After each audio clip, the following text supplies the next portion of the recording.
Olá, estudante, professor Leonan Rodrigues, de História, aqui na plataforma Gonçalves Dias, com as atividades curriculares complementares. Uma iniciativa do Governo do Estado do Maranhão para a sua rede de educação pública. Bom, o nosso conteúdo da aula é versado sobre o paternalismo como mecanismo político. Bom, quando você escuta essa palavra paternalismo, ela vem de pater, né? Que é de fato a ideia de um pai, de alguém protetor, de alguém que está responsável por proteger a todos. E aí esse paternalismo político é um fenômeno que vai ocorrer na América Latina como um todo, principalmente aqui no Brasil. Então nós já observamos que desde 1930 até 1937, você tem Getúlio Vargas ocupando esse espaço de pai dos pobres, ou pai dos trabalhadores, tentando exatamente emplacar essa imagem. Claro que isso não é algo somente ou pertinente a ele. Nós temos isso em outros momentos também, em outros lugares aqui da América Latina. Mas vamos entender um pouco mais desse paternalismo, né, tanto na América Latina, mas também principalmente aqui no Brasil. E claro, na figura de outros populistas, né, o próprio Getúlio Vargas, mas outros que vão também suceder. Então, o governo de Vargas, de 1951 a 1954. E aí é bom retomar o seguinte, que o governo de Vargas, ele inicia em 1930, é um governo provisório, ele chega até 34, que ele vai, de fato, a partir de uma Constituição, ser um governo, né, constitucional, e chega até 37, quando ele estabelece um regime de exceção, que é o Estado Novo, até que ele possa, de fato, renunciar pelas pressões, né, que estavam sendo colocadas naquele momento, e então você tem novamente um governo constitucional. Mas o Getúlio Vargas, ele sai do poder dizendo que ele iria voltar nos braços do povo. Ele vai lá para o Rio Grande do Sul, né, lá para a sua fazenda, fica um pouco, né, fora do cenário político brasileiro, mas ele articulando, né, recebendo visitas ali, acolá de outros políticos, articulando a tentativa de retorno, né, ao poder brasileiro. Ele e o Gaspar Dutra, que fazia parte de uma coligação que faz, né, naquele momento, ele enquanto presidente, vai sair e ele vai voltar novamente. Mas nós vamos entender isso um pouco mais na frente. Mas vamos entender que o populismo na América Hispânica, né, e aí você tem na Argentina, o Juan Domingo Perón, né, que vai modernizar setores de energia, agricultura, transporte e atrelou por completo o aparato sindical ao Estado. No México, Cárdenas, né, que investiu em educação popular, reforma agrária e nacionalizou a exploração de petróleo. No Brasil, né, acredita-se que o fenômeno do populismo teve início na década de 1930 com Getúlio Vargas e chegou ao fim em 1964 com o golpe militar, né, que no caso você tem Vargas, Juscelino Kubitschek e João Goulart. Eles são vistos como os presidentes brasileiros mais associados às políticas populistas. Então, é um movimento, né, que não fica preso somente no Brasil. É entender que os exemplos que nós trouxemos aqui, da Argentina e no México, né, trazem exatamente um movimento político que vai ocorrer. Ou seja, nós precisamos atrair o povo. Se o povo estiver conosco, pronto.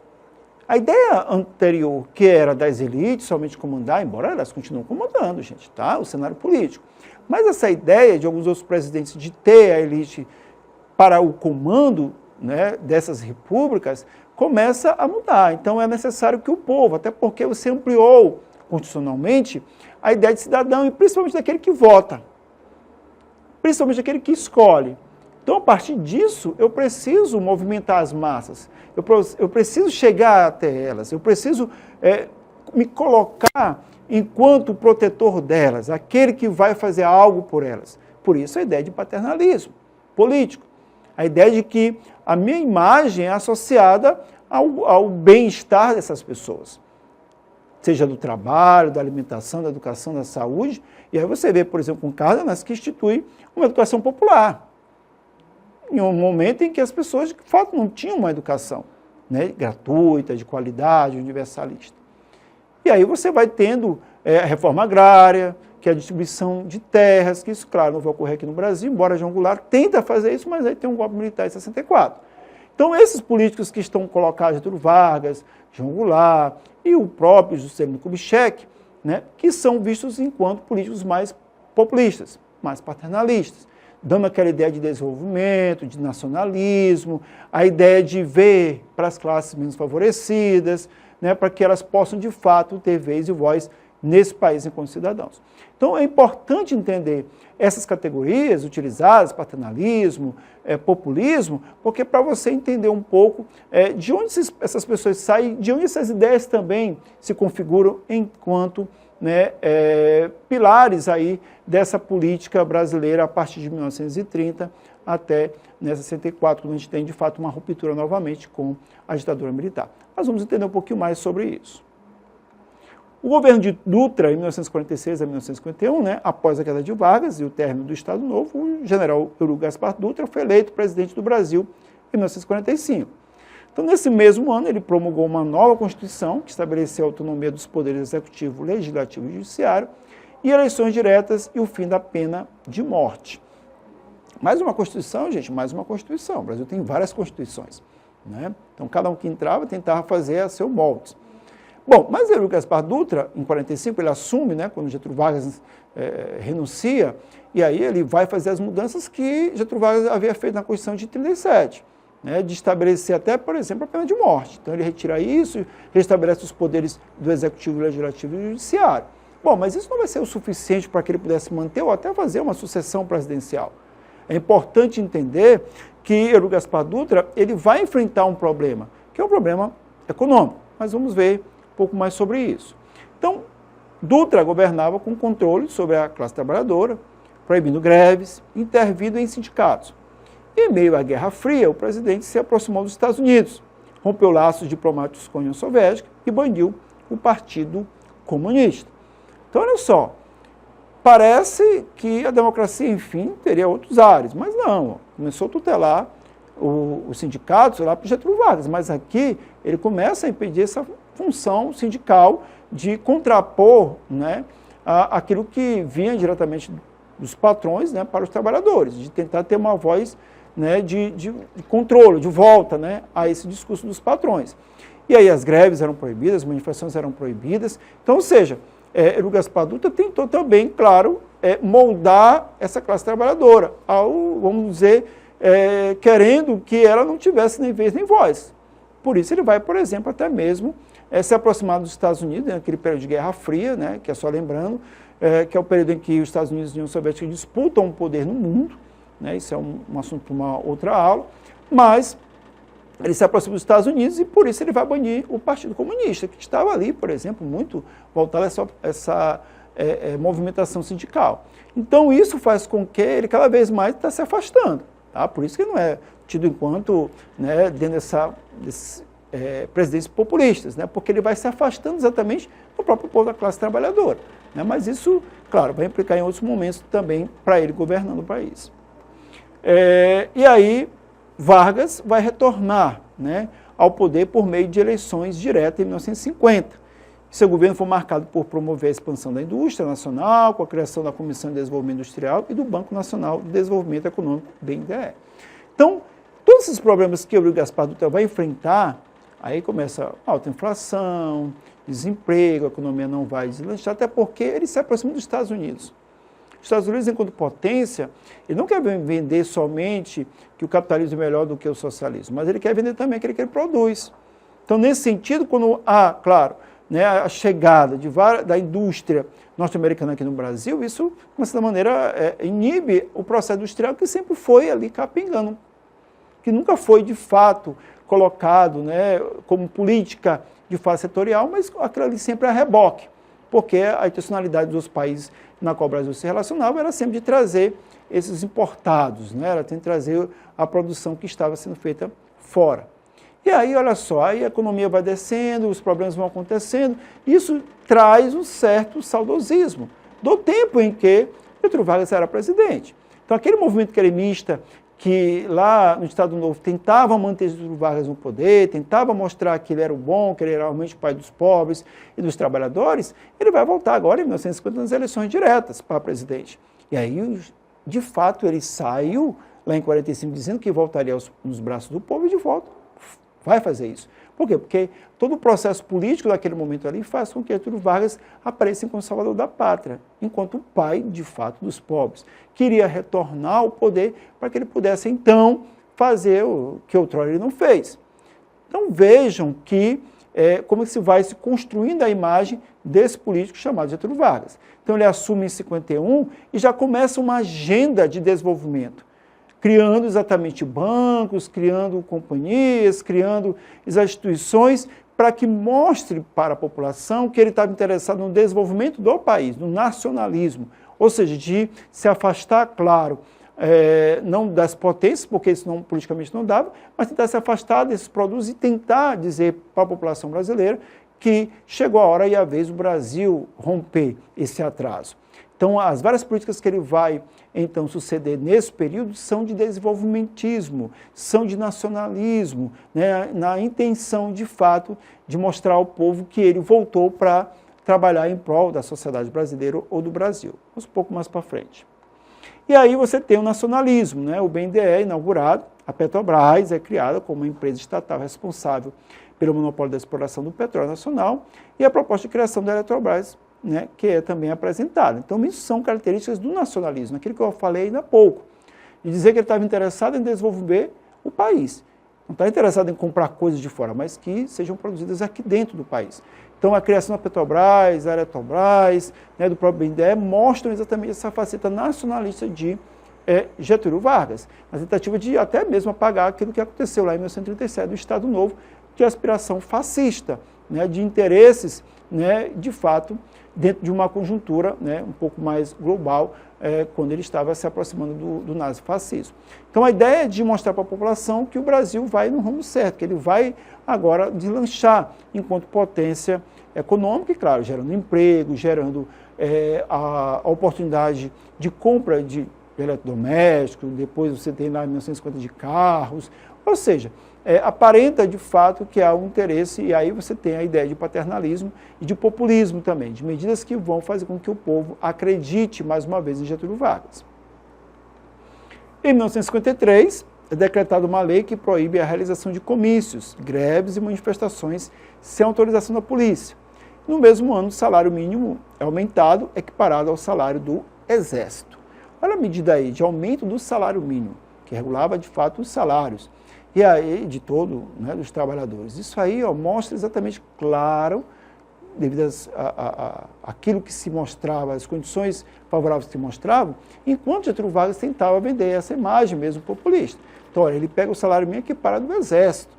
Então, isso, claro, traz também alguns ruídos dentro do próprio Exército, que estava dentro de uma elite, claro. Está dentro de um outro conjunto, não vamos até dizer que seja de fato elite, mas está dentro de um outro patamar social. Ele equipara. Isso, claro, enche, né, a esperança da boa parte da população que recebia salário mínimo. Além disso, claro, ele dá com uma mão, né, mas retira com a outra, porque no momento que eu proíbo as greves, os comícios, que tudo isso pode ser feito somente com autorização da polícia, eu estou tutelando também essas manifestações. Ou seja, olha, estou dando para vocês salário mínimo, mas vocês também fiquem quietos aí. Então, a manifestação, o comício, não poderia ser feito de qualquer outra forma, né, a não ser que fosse uma solicitação da polícia. Então, ele dá e tira, o morde e assopra, popularmente falando. Ou seja, ele tenta exatamente dizer que está com o povo, mas ele tenta ainda regular essas operações, principalmente no sentido de tentar contrapor o governo que ele estava. Vamos para frente. Durante o governo Vargas, a sociedade brasileira se polariza. De um lado, os nacionalistas, que defendem o desenvolvimento econômico do país, como Estado, como protagonista, e o outro, os entreguistas, que buscam alinhar o Brasil à política dos Estados Unidos e defendem a não intervenção do Estado na economia. Então, o país, isso é algo que até hoje nós temos, né, essa polarização, dois lados. Né? Então, o Brasil, ultimamente, ele tem vivido essa polarização entre dois grupos políticos, ou dois ideários políticos. E aqui não é diferente. Getúlio Vargas, então, inaugura-se essa polarização. De um lado, os nacionalistas, dizendo, é isso mesmo, Getúlio Vargas tem que desenvolver o país, tem que desenvolver a nossa nação, mas o outro lado dizendo, não, nós temos que, de fato, estar alinhados aos Estados Unidos enquanto potência mundial dentro do capitalismo. Nós não precisamos peitar os Estados Unidos, nós temos que estar ao lado dele. Então, isso sempre vai estar, esses dois lados, né, sempre aparecendo no cenário político a partir de então. E hoje também é isso. Né? Alguém que está mais voltado para a questão de uma classe trabalhadora e outro que está voltado mais para uma classe média, para uma elite e até a relação mesmo com o próprio Estados Unidos enquanto potência mundial. Então, aqui você tem esse embate entre esses dois grupos. Né? E isso não ficou muito fácil para Getúlio Vargas dirimir essas querelas entre esses dois momentos aí esse momento de polarização entre esses dois grupos. Isso vai desengatear em outros momentos também mais para frente. Vamos lá. Então, as tensões se intensificaram com o conflito entre a burguesia, ligada ao capital estrangeiro, e o Estado nacionalista. E, em 1953, surge a Panela Vazia, uma manifestação de protesto contra o alto custo de vida e uma greve geral em São Paulo por aumento salarial e controle da inflação. Bom, um ponto aí do governo de Getúlio Vargas, né, de 51 até 54, era exatamente o controle da inflação na economia, que era absurda. E isso, claro, a inflação, são os preços mais altos, consomem, né, o salário, a renda do trabalhador. E isso fazia com que, então, muitos desses movimentos surgissem. E esse é o que ficou mais latente, que é o de Panela Vazia, que pedia, de fato, né, melhores condições e um custo de vida menor e, claro, um salário maior, já que a ideia de Panela Vazia é que o trabalhador não conseguia comprar a sua própria comida. Então, isso foi um ponto. As tensões entre a burguesia também e o Estado foi um outro ponto, porque, de fato, esse Estado nacionalista não iria, claro, beneficiar essa burguesia, porque ela queria, claro, que ainda está, né, atrelada, por exemplo, à força mundial global, que era os Estados Unidos. Então, isso aí começa a provocar o tensionamento dentro do governo de Getúlio Vargas, porque você tem uma parte dessa burguesia que, de fato, que apoiou outrora, mas agora não apoia mais, e os trabalhadores começaram também, mesmo com o aumento do salário mínimo, reivindicar também melhores condições de vida. E a economia não deslanchava nesse período. Então, isso começa a pressionar o próprio Getúlio Vargas.